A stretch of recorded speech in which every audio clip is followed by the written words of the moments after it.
Unit 6. Trends. Recording 1. 1, She'll have been running. 2, I'll be seeing him later. 3, I'll be there. 4, We're to be there at 1. Unit 6. Recording 2. Professor David Crystal says that the migratory patterns of our language as it continues to move across the globe gives us a whole range of Englishes, and that process is becoming ever more intense.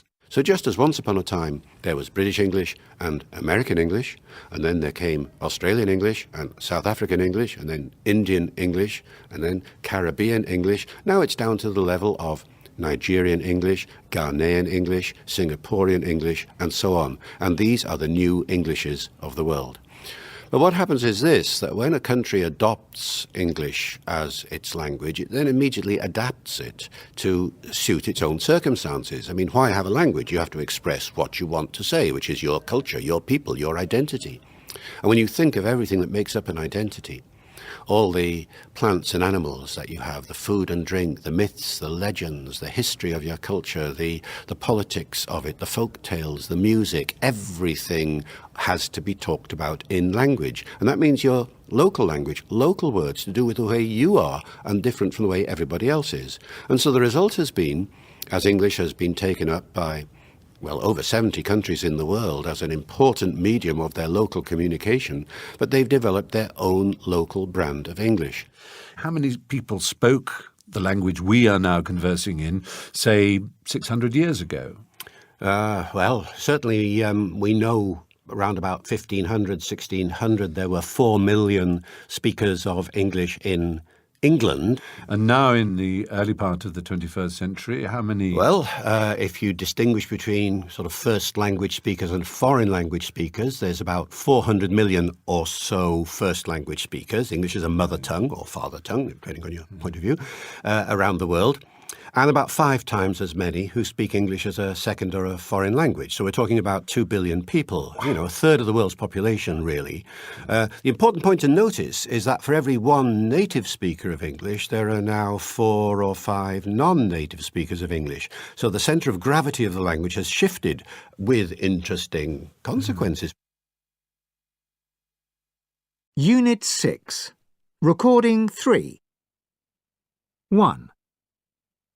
While English is still the dominant language on the internet, other languages will become increasingly important. 2.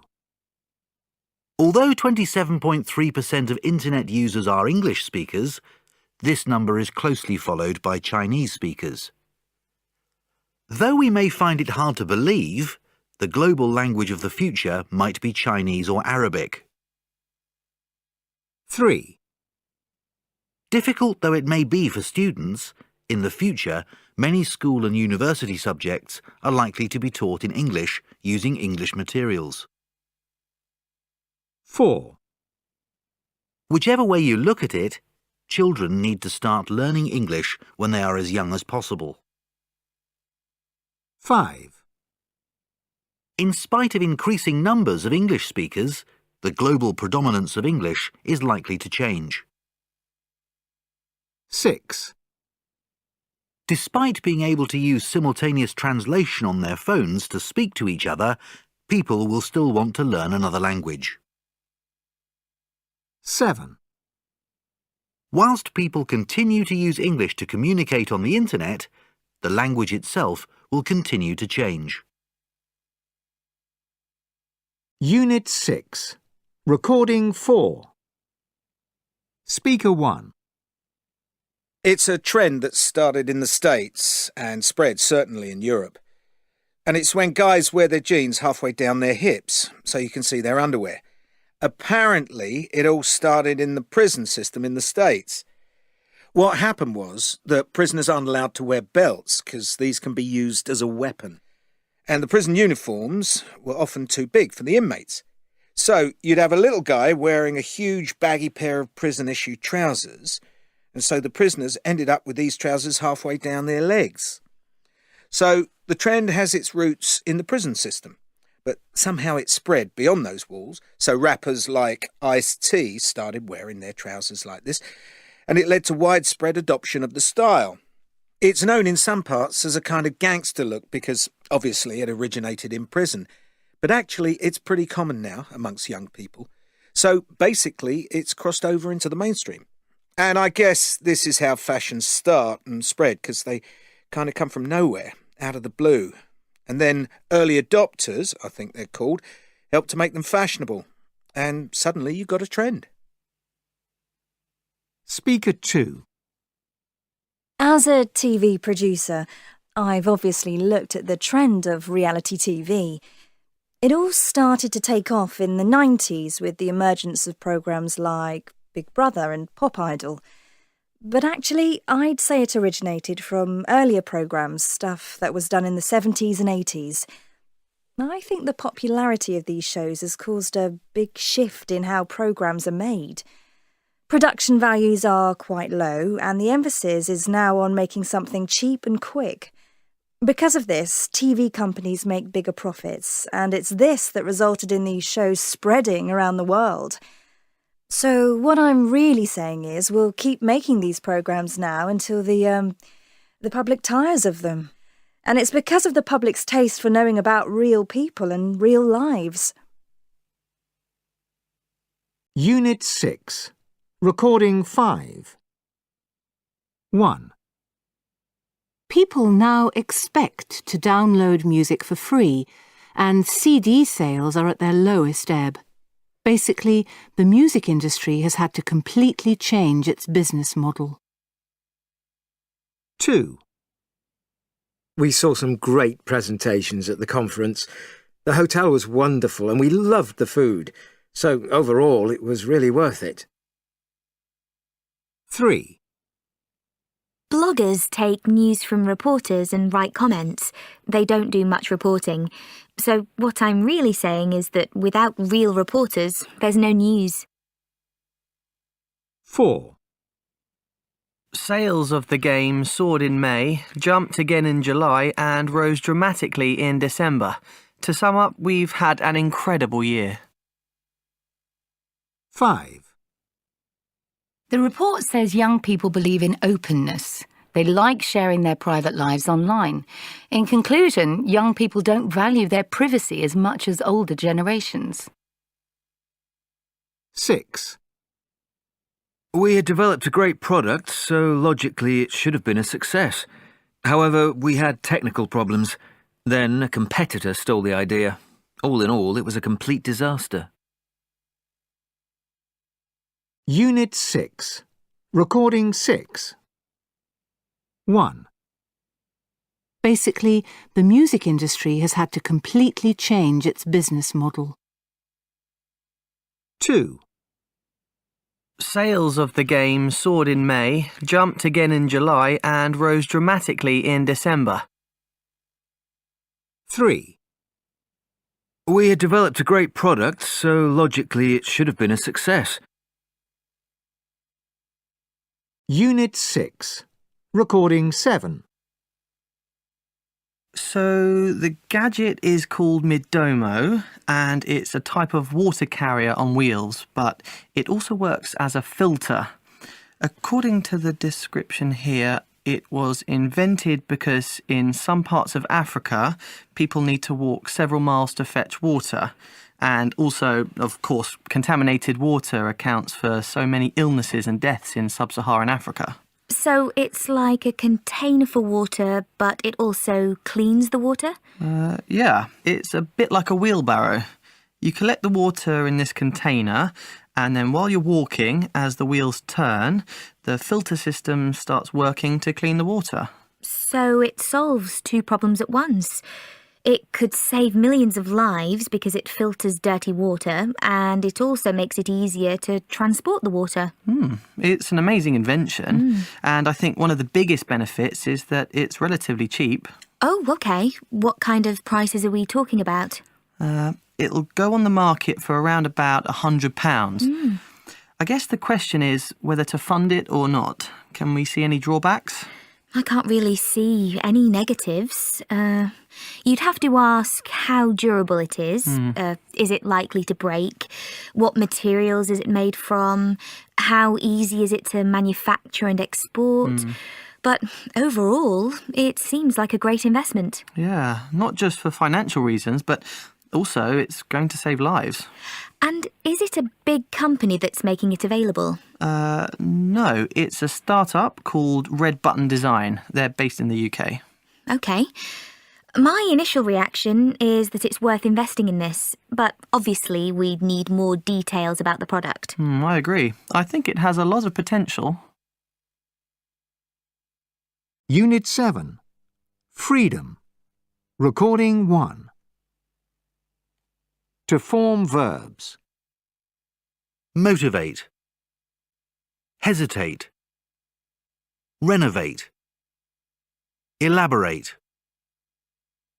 Darken. Strengthen. Brighten. Prioritize. Legalize. Modernize. Realize. Glorify. Electrify. Exemplify. To form nouns. Exhaustion. Production. Recollection. Immediacy. Accuracy. Tendency. Clarity. Stupidity. Opportunity. Embarrassment. Enjoyment. Harassment. Loneliness. Unhappiness. Tiredness. Engineer. Musician. Professor. Applicant. Attendant. Disinfectant. Clearance. Reappearance. Pretense. To form adjectives. Dominant. Redundant. Independent. Scandalous. Rebellious. Suspicious. Capable. Edible. Visible. Persuasive. Elusive. Evasive. Massive. Respectful. Helpful. Resourceful. To form adverbs. Deeply. Financially. Dramatically. Extensively. Supposedly. Unit 7. Recording 2. 1. OK, run around the field one more time, then you can have a breather. 2.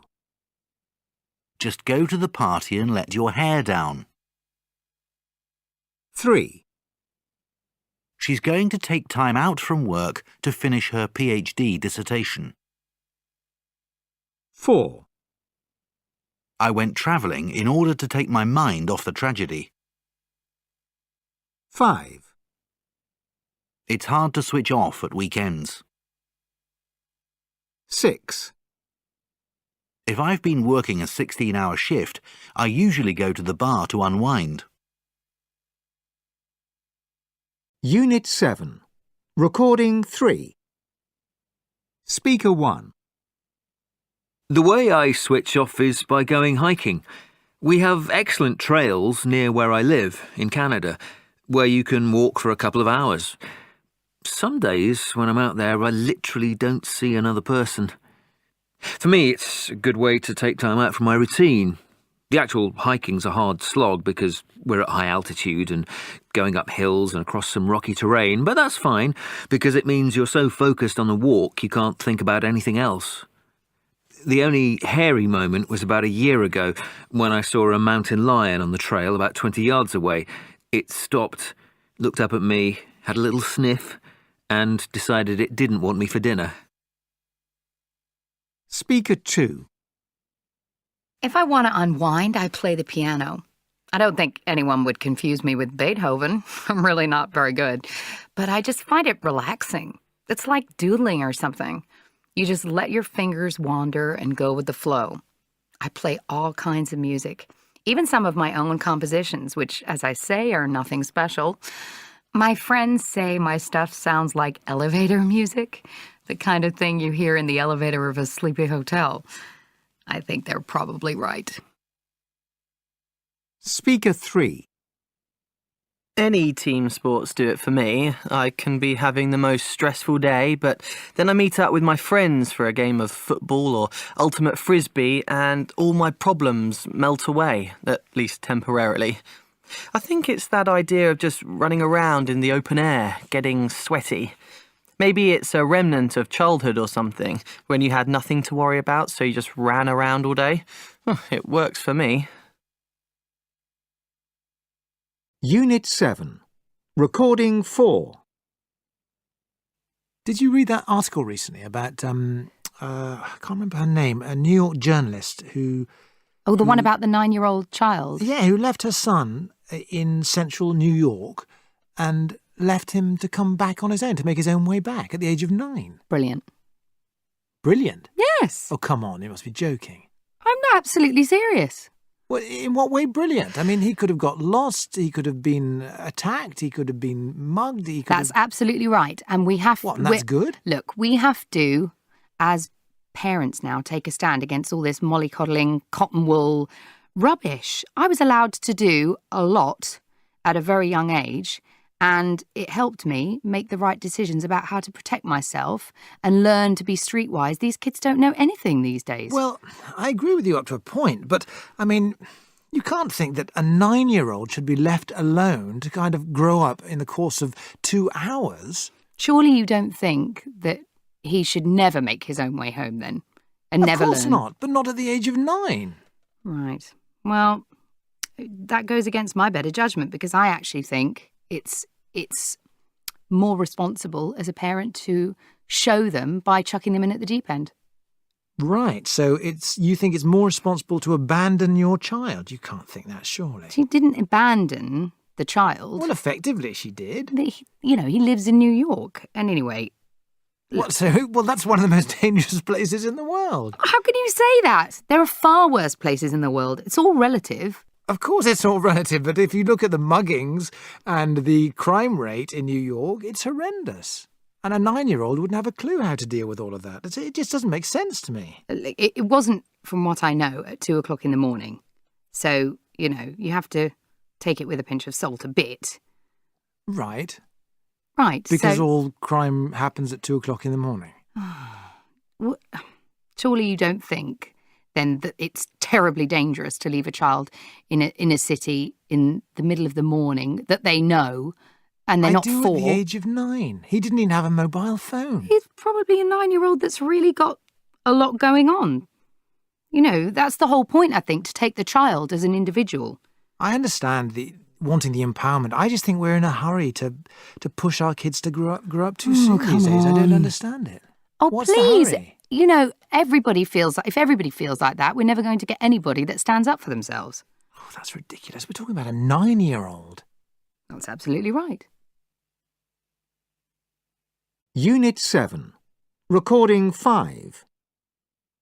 1. The point is that he was only 9 years old. 2. Surely you don't think he should never be allowed out? 3. That's the whole point. We need to encourage independence. 4. All I'm trying to say is New York is a dangerous city. 5. I just think we're too risk-averse. 6. Oh, come on. You can't really think that. Unit 7. Recording 6. I think there are two ways to look at it. Freedom to me means letting your hair down and being able to relax completely. Right, I know what you mean. But we should also bear in mind political freedoms. Well, exactly, that's what I was going to say. When I think of freedom, I immediately think of its opposite, of persecution and all the oppression going on around the world. So the lack of freedom. Not only lack of freedom, but actual oppression. People being denied human rights, such as the right to vote. To be part of a functioning democracy. Also freedom to worship, freedom of religion. And maybe you could add to that the freedom to access information without it being blocked or censored. This seems to have been in the news a lot lately. That's right. The issue of governments trying to control what the population can and can't see or hear or read. I think people would be horrified if they knew just how widespread censorship is and how much their freedoms are being eroded. And I'm not only talking about developing countries, it's in many developed countries too. While we're on the subject of censorship, do you think freedom of speech is still a big problem? Yes, in general, I'd say that one of the biggest issues is the freedom to express yourself. So it's freedom of speech and freedom to wear what you like. As I see it, those are all essential freedoms. And perhaps the biggest issue of all in recent years, bearing in mind the various refugee crises, is freedom to travel, open borders. Yes, definitely. There must be, hundreds of thousands of people trying to escape their countries because of poverty or persecution, to make better lives for their families, and these people are labelled illegal because perhaps they don't have the right documents. But the question is, who has the right to stop other people from seeking a better life elsewhere? If your country has been half destroyed by war or sanctions, who wouldn't want to leave to give their kids a better future? For me, the freedom to travel is a basic human right. Unit 8. Time. Recording 1. 1. A picture is worth 1,000 words. 2. Better safe than sorry. 3. Out of sight, out of mind. 4. Home is where the heart is. 5. Practice what you preach. 6. Rome wasn't built in a day. 7. There's no place like home. 8. Nothing ventured, nothing gained. 9. Don't judge a book by its cover. 10. Actions speak louder than words. 11. Practice makes perfect. 12. Absence makes the heart grow fonder. Unit 8. Recording 2. Hello, we're looking back quite a bit in this week's programme, back to childhood for a start. Now, ever had that feeling of being suddenly carried back in time by a particular odour? You probably have, because it's a common experience. The smell of coal does it for me, and even more specifically, mint sauce. One whiff of that and it's back to Sunday lunch in the house where I was born. There is, it seems, something special about smells when it comes to evoking memories. Now, as Claudia Hammond reports, psychologists think they may be getting to the root of it.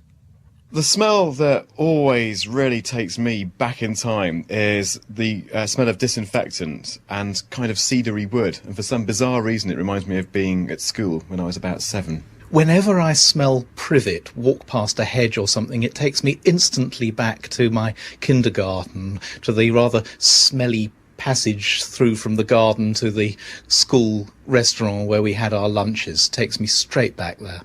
For some reason, the memories evoked by smells seem to be stronger than memories that come back to you, say, from looking at a photo.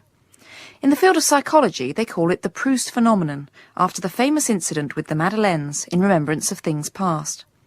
One of the people studying the Proust effect is Dr. Simon Shue, a lecturer in psychology at Liverpool University. The link between smell and memory has hardly been touched by researchers, because until recently it's been very difficult to prove in the lab. Using familiar smells like vinegar and talcum powder, Simon Shue tries to trigger autobiographical memories. So what have you got here? You've got about 8 little plastic boxes. So here we've got things like normal mixed herbs, we've got some cigarette ash, some vinegar, ketchup, got some paint. Okay, what I'm going to do is I'm going to give you a word, and I'm going to ask you to tell me as much as you can about a particular experience that the word reminds you of. First, he gives his volunteer Louise a word, like cigarette, and she has to come up with an event from her past linked to the word. Once she's remembered everything she can, he lets her sniff the real thing from one of his special boxes. I'd like you to sniff gently at this and tell me anything else you can remember about that particular experience. Ooh, stale cigarette smoke. That's a horrible smell. I can still smell it from here. I just remember just the smell of it, and the fact that you can still smell it on yourself ages later, and then when you go home you suddenly realise that your parents are probably going to be able to smell it on you as well, and you get that fear inside you that they're going to know that you were smoking, and you're there with the polos and the perfume and that kind of thing, desperately trying to cover up the smell so that your parents don't know what you've been up to. Confronted by the actual smell of cigarettes, Louise remembers far more about the event than she did when she was simply given the word cigarette. In particular, she remembered the fear that her parents would find out she'd been having a sneaky cigarette. It seems that smell is very good at bringing back the emotional details like this. There is something quite unusual and special about the relationship between smells and memory. For me, the most evocative smell is that smell you get when candles have just been snuffed out, and it takes me back to my childhood when I was a chorister in a church choir in a village in Berkshire. And towards the end of the service, one of the servers used to come out and extinguish the big candles up by the altar. And if I just smell that smell of candles being snuffed out, I'm instantly back at that time, and the memories of the music of my boyhood, the church music of the time.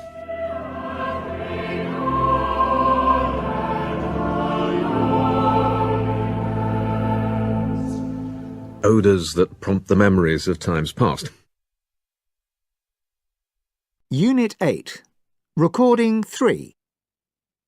Part 1. Hello, we're looking back quite a bit in this week's programme, back to childhood for a start. Now, ever had that feeling of being suddenly carried back in time by a particular odour? You probably have, because it's a common experience. The smell of coal does it for me, and even more specifically, mint sauce. One whiff of that and it's back to Sunday lunch in the house where I was born. There is, it seems, something special about smells when it comes to evoking memories. Now, as Claudia Hammond reports, psychologists think they may be getting to the root of it. The smell that always really takes me back in time is the smell of disinfectant and kind of cedary wood. And for some bizarre reason, it reminds me of being at school when I was about 7. Whenever I smell privet, walk past a hedge or something, it takes me instantly back to my kindergarten, to the rather smelly passage through from the garden to the school restaurant where we had our lunches. It takes me straight back there. Part 2. For some reason, the memories evoked by smells seem to be stronger than memories that come back to you, say, from looking at a photo. In the field of psychology, they call it the Proust phenomenon, after the famous incident with the Madeleines in remembrance of things past. One of the people studying the Proust effect is Dr. Simon Shue, a lecturer in psychology at Liverpool University. The link between smell and memory has hardly been touched by researchers, because until recently it's been very difficult to prove in the lab. Using familiar smells like vinegar and talcum powder, Simon Shue tries to trigger autobiographical memories. So what have you got here? You've got about 8 little plastic boxes.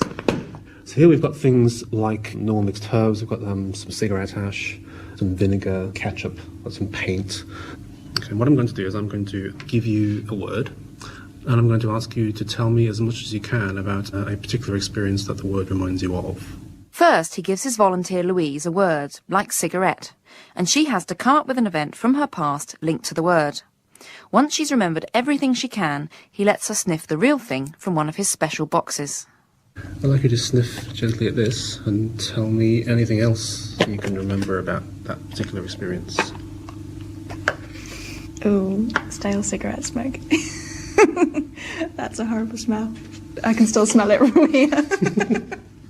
I just remember just the smell of it, and the fact that you can still smell it on yourself ages later, and then when you go home, you suddenly realise that your parents are probably going to be able to smell it on you as well, and you get that fear inside you that they're going to know that you were smoking, and you're there with the polos and the perfume and that kind of thing, desperately trying to cover up the smell so that your parents don't know what you've been up to.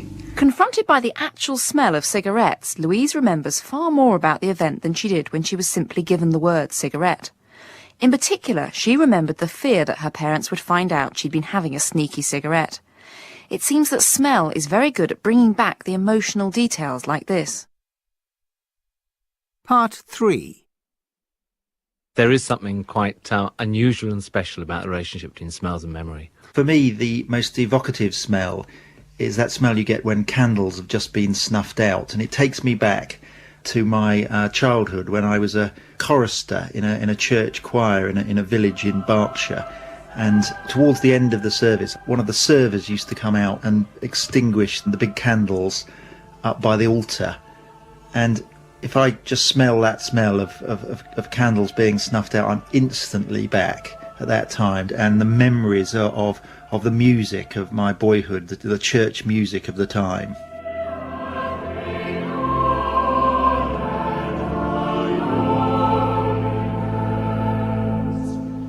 Odours that prompt the memories of times past. Unit 8. Recording 4. Conversation 1. You coming to the party? Yes, I think so. Conversation 2. Did you just delete the file? Hope not. Conversation 3. Want to try this perfume? No, but I'll try that one. Conversation 4. You think we'll have enough time to discuss this later? We'll have a little. Conversation 5. You going away on holiday this year? No, Anne-Marie doesn't have enough money, and nor do I. Conversation 6. You sure you've got enough copies for everyone? Yes, lots. Unit 8. Recording 5. John, you're a time management consultant.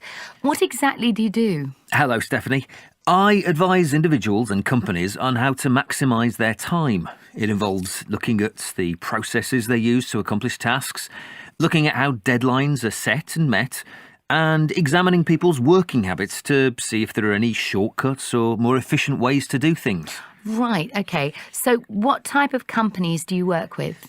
All kinds, really. Everything from very traditional manufacturing firms to internet startups.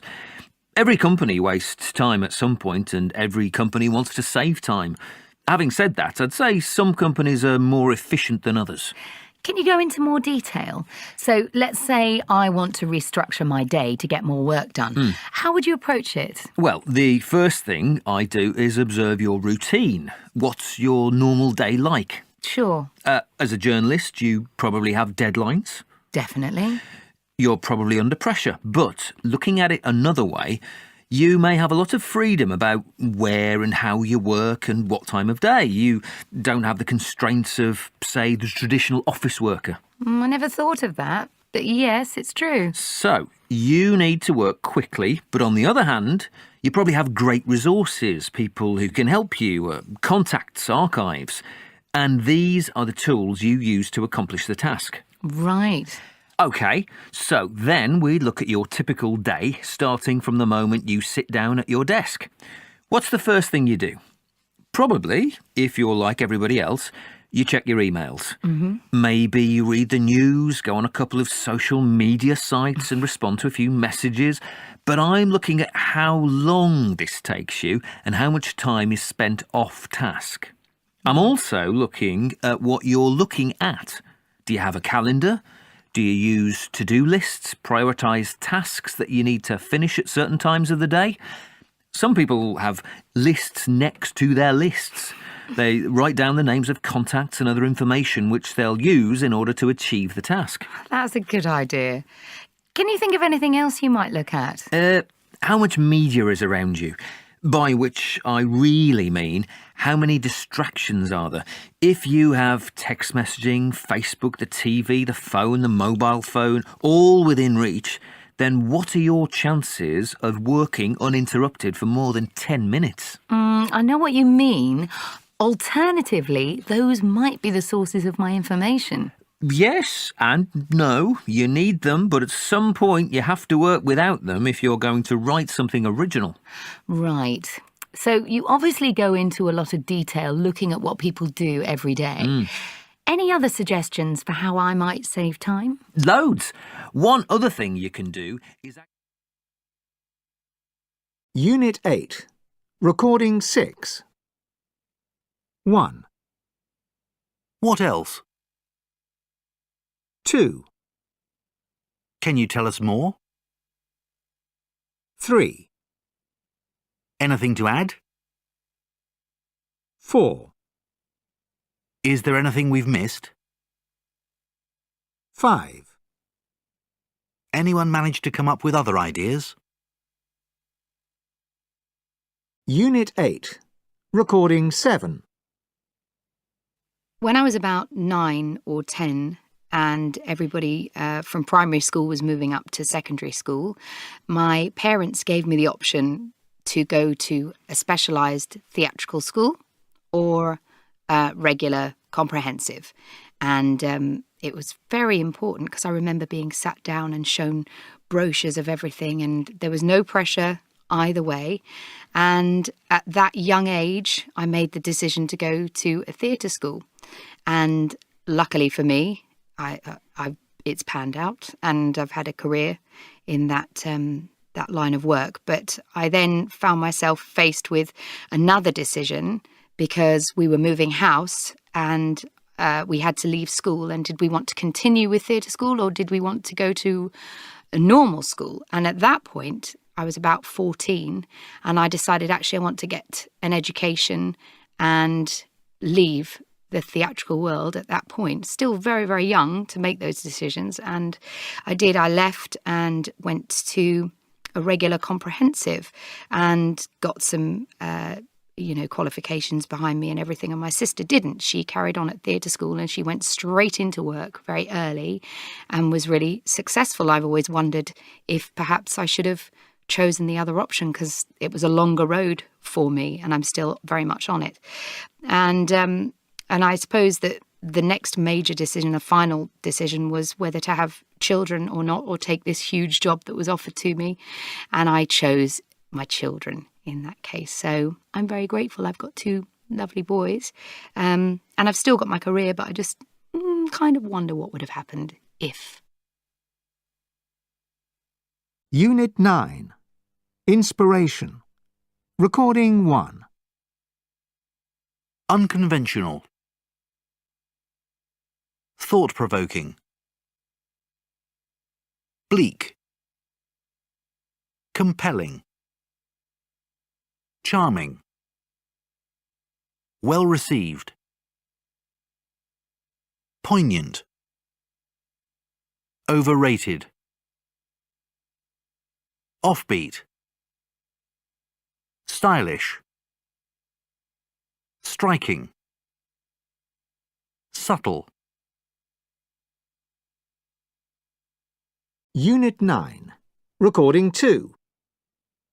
Speaker 1. People always ask me that, and it's a very difficult question to answer. One thing is that it's no good just sitting around waiting for an idea to come. If I'm stuck for an idea, I have to switch off and do something else for a while. Doing the washing up is quite good, doing something mundane that you don't have to think too hard about. So I like to invite lots of people round to dinner so that in the morning there are lots of plates to wash, and that gets me thinking. When you free the mind, it helps spark creative connections. So you're doing the washing up or having a shower and suddenly an idea might come to you. You actually have to take your mind off the writing, off the task in hand, and that's when you think of something creative. It's funny how our brains work. Sometimes I'll go out into the garden or go for a run to clear my head. When I get back to my desk, the ideas flow a lot more easily. Speaker 2. Inspiration? Oh, goodness. Inspiration is everywhere, I guess. I'm inspired by people, the people around me, by people who achieve great things or manage terrible hardships.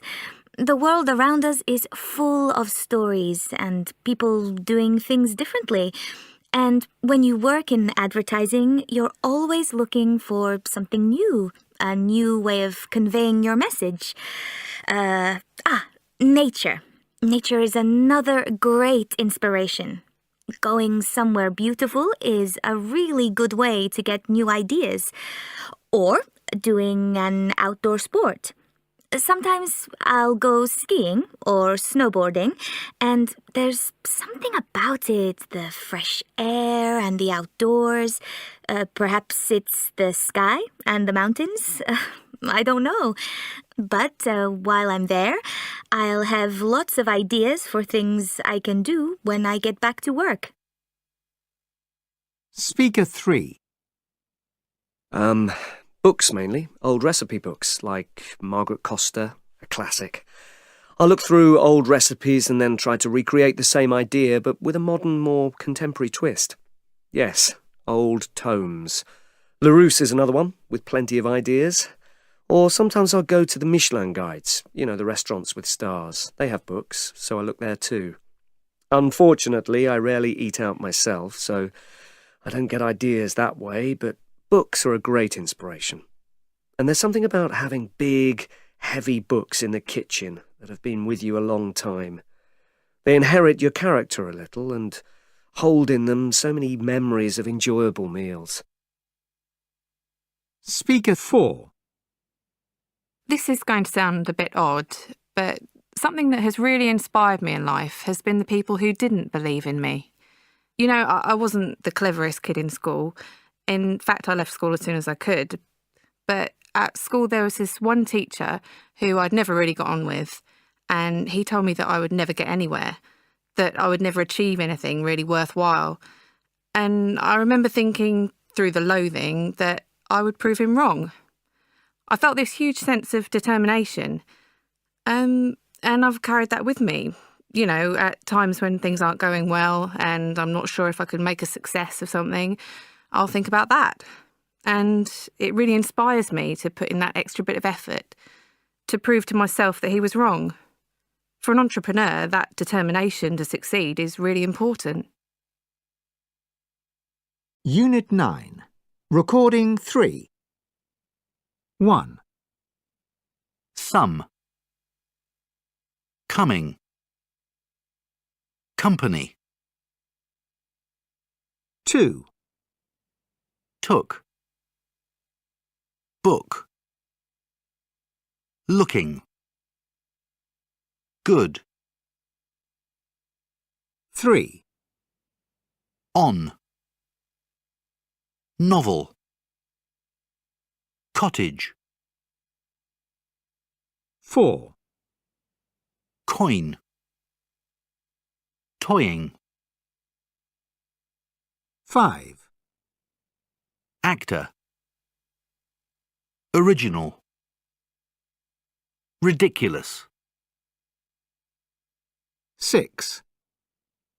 Shoot. 2.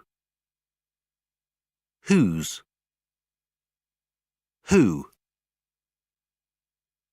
7. Mouth. Out. 8. Door. Brainstorm. 9. Show. Going. Unit 9. Recording 4. Speaker 1. If there's one thing I cannot stand, it's getting off a tube train on the London Underground and lots of people on the platform try to get on the carriage before I have gotten off. Honestly, it drives me up the wall. Don't they understand that if I can't get off, then they can't get on, so they need to let me off? And I have in the past actually raised my voice at tourists. Speaker 2.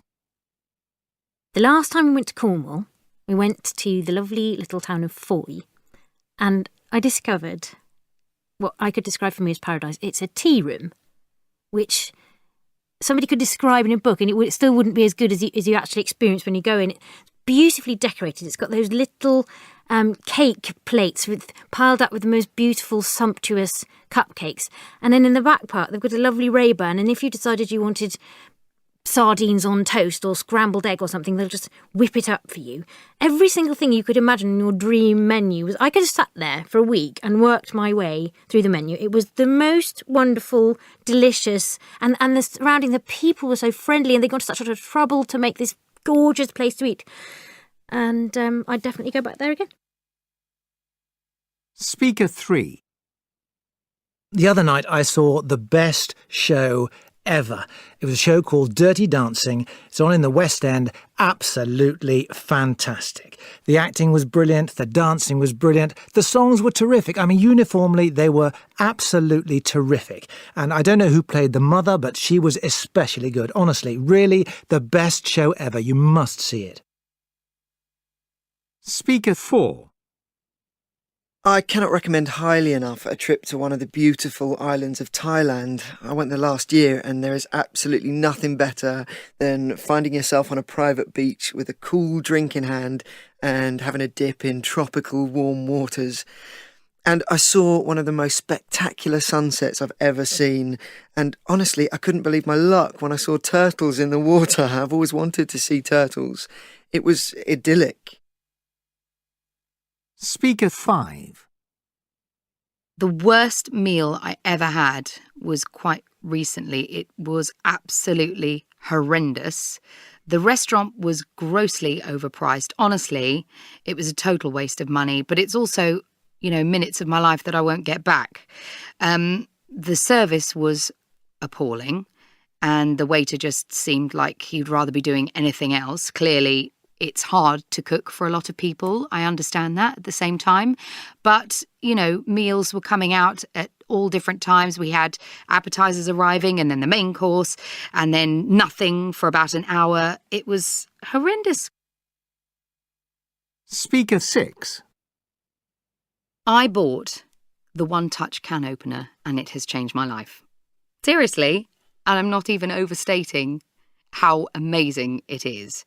It's an all-time classic of products. You have to get one. And I couldn't believe my luck when it arrived in the post just for me. And it does exactly what it says it will. You touch it once and you leave it alone. It's incredible. It's the most incredible thing. You don't have to. You can do something else if you want. It's one of the most spectacular, life-changing products you can buy because all of that mess and effort taken away. So if you're ever thinking about it, just do it. It's awesome. Seriously, the best product. Unit 9. Recording 5. Raving. It was the most wonderful experience. It was absolutely incredible. It's really the best show ever. There's absolutely nothing better than being on a private beach. It was one of the most spectacular sunsets I've ever seen. I couldn't believe my luck when I saw turtles. It was idyllic. It's an all-time classic. Ranting. If there's one thing I can't stand, it's a crowded tube train. It drives me up the wall. It was absolutely horrendous. It was a total waste of money. It's not my kind of thing at all.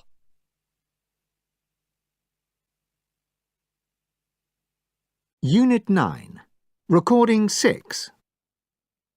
1. Honestly, it drives me up the wall. 2. I have in the past actually raised my voice at tourists. 3. I'd definitely go back there again. 4. She was especially good, honestly. 5. The restaurant was grossly overpriced. 6. Clearly, it's hard to cook for a lot of people. Unit 9. Recording 7. OK, the person I want to nominate is not famous. He isn't a celebrity and has never been on TV. He's one of those people who goes under the radar because he's so humble. I'm nominating him because he's made a huge difference to people's lives. His name is Tommaso Beltrini, though everyone calls him Tom, and he's 63 years old. Tom is a factory worker, but in his spare time for the last 30 years, he's worked tirelessly with immigrants and refugees who are new to Australia and helped them with the language and with forms and documents. He helps them find apartments and jobs, and he provides moral support and sometimes even financial support. He's based in a small town near Perth, which has a high number of immigrants and refugees. So sometimes these are people who come to the country quite traumatised by their experiences back home. Maybe they're escaping war or persecution, and what they need is a new start in life and a friendly face and someone to pick them up and help them to integrate into society. Well, Tom's been doing that as a volunteer at our refugee centre for 3 decades. He's an example to us all. He must have helped thousands of people, and he's done it with incredible dignity and kindness. I don't think we'll ever know how much good he's done, but I know this: he'd be a worthy winner of this award because no one deserves it more. Unit 10. Horizons. Recording 1. 1. They set off on an epic journey. 2. After 26 years on the road. 3. A trial run of the trip in Africa. 4. It was a valuable learning experience. 5. Spend a couple of years touring the continent.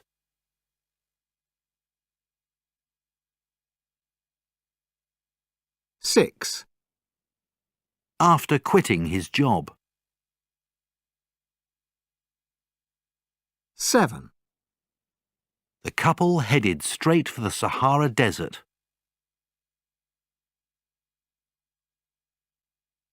8. Travelling off the beaten track.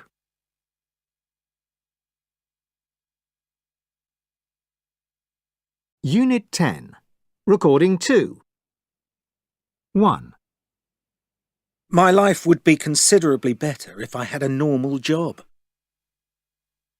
2. Being a celebrity is nothing like as glamorous as it seems.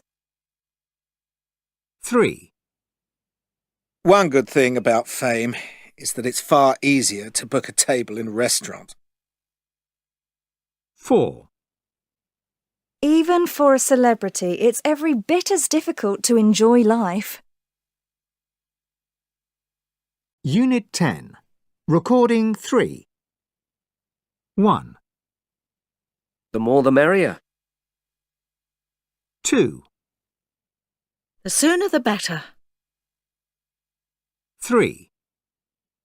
The bigger they come, the harder they fall. Unit 10. Recording 4. When I taught in New York City high schools for 30 years, no one but my students paid me a scrap of attention. In the world outside the school, I was invisible. Then I wrote a book about my childhood and became Mick of the Moment. I hoped the book would explain family history to McCourt children and grandchildren. I hoped it might sell a few hundred copies and I might be invited to have discussions with book clubs. Instead, it jumped on the bestseller list and was translated into 30 languages, and I was dazzled. The book was my second act. In the world of books, I'm a late bloomer, a Johnny-come-lately, new kid on the block. My first book, Angela's Ashes, was published in 1996 when I was 66. The second, Tis, in 1999 when I was 69. At that age, it's a wonder I was able to lift the pen at all. New friends of mine, recently acquired because of my ascension to the bestseller list, had published books in their 20s. Striplings. So, what took you so long? I was teaching, that's what took me so long. Not in college or university where you have all the time in the world for writing and other diversions, but in 4 different New York City public high schools. I've read novels about the lives of university professors where they seem to be so busy with adultery and academic infighting, you wonder where they found time to squeeze in a little teaching. When you teach 5 high school classes a day, 5 days a week, you're not inclined to go home to clear your head and fashion deathless prose. After a day of 5 classes, your head is filled with the clamour of the classroom. I never expected Angela's Ashes to attract any attention, but when I hit the bestseller list, I became a media darling. I had my picture taken hundreds of times. I was a geriatric novelty with an Irish accent. I was interviewed for dozens of publications. I met governors, mayors, actors. I met the first President Bush and his son, the governor of Texas.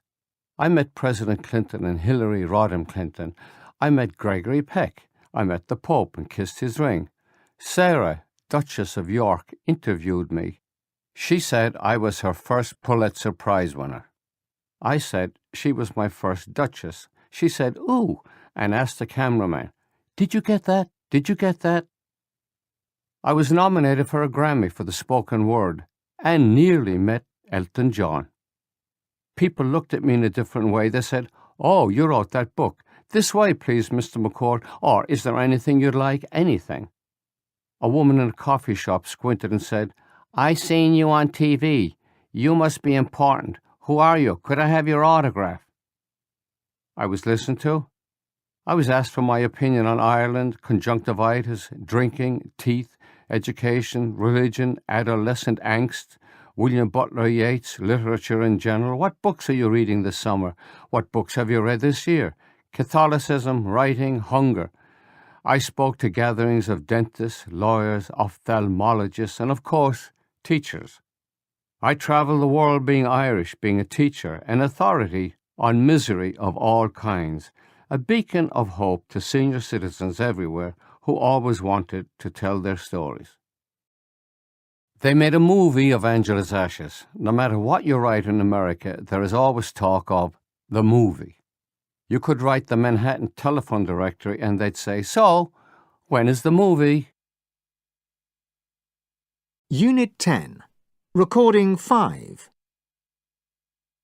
So, David, tell us a little more about negotiating. Is it all about the words you use? Much of negotiating is in body language and gesture, but it's also vital that you use the right words. OK, so I'm at the beginning of some kind of negotiation. How do I start? What's my opening gambit? Well, the first thing you want to do is name your objectives. OK. So you can use a phrase such as, we want to sort this out as soon as possible. This makes it clear what you want from the discussion. Another thing you need to do is explore positions. What does that mean exactly? Can you give an example? It means asking questions like, can you tell me more about this? What do you have in mind? Exploring positions is all about asking what the other guy wants and then really listening. I see. So we're trying to establish common goals. Yeah, then you need to make an offer. And this is where the real negotiating starts. Exactly. And the if word becomes so important because your offer is going to be conditional on certain terms being met, concessions and compromises being made. So you might say, if you do this for me, I'll do this for you. What if we gave you access to this?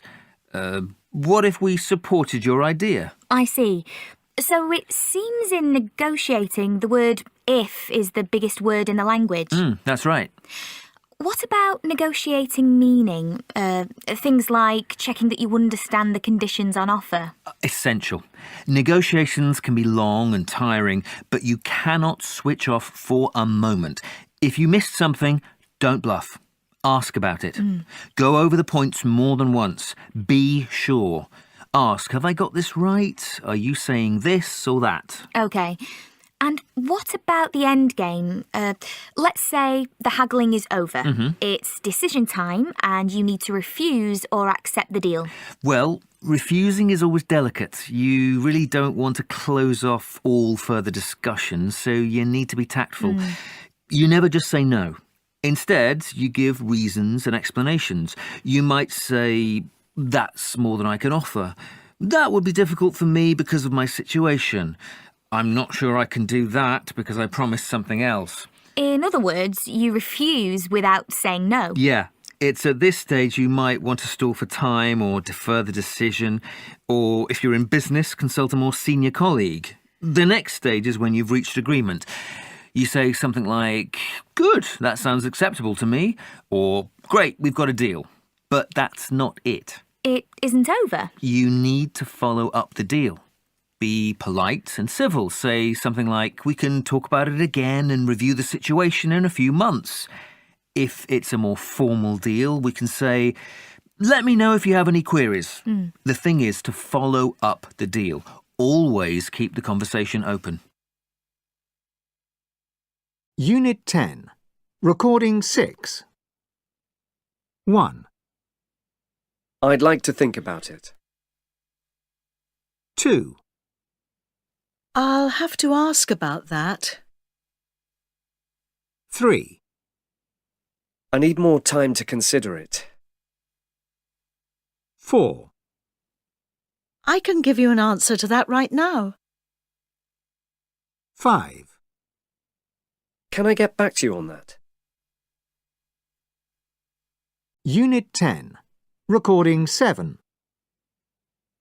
I guess my dream job would have to be a filmmaker, making short films, well, making full-length films too. That would be wonderful. The kind of films I'm interested in are those realistic animation films. What appeals to me is that it's wonderfully creative. There's so much you can do. You can do anything. I'd relish having the opportunity to work in an environment like that. I'm fairly qualified in that, well, I'm doing a degree in time-based art and digital film at university, so we do a lot of work on film, image, sound and performance. I've made a series of short films using various different techniques, so I've got a bit of experience behind me. And I'd like to think that I'm a fairly creative individual. I have lots of ideas about how to do things, and I'm not afraid to try out new ideas, to experiment. I'd say I've got quite a good eye for things that are going to work, like an instinct. I can sense if something is working or not visually, or if we need to change it. I think it's essential to be open-minded and forward-thinking. There are a lot of people now doing fantastically creative things and making films, so it's quite hard to be able to stand out from the crowd. So you need good business sense too, to make sure your film is successful. It's not just about having the ideas, you need to be a good organiser so you can manage a project. And you have to be flexible. As for moving towards getting my dream job, as I said, I'm still studying at the moment, but I try to do as much creative work as I can in my spare time. I'm also doing some work experience with an advertising company looking at how we can use short films in advertising. I'm hoping that this experience will help me to find a job when I graduate.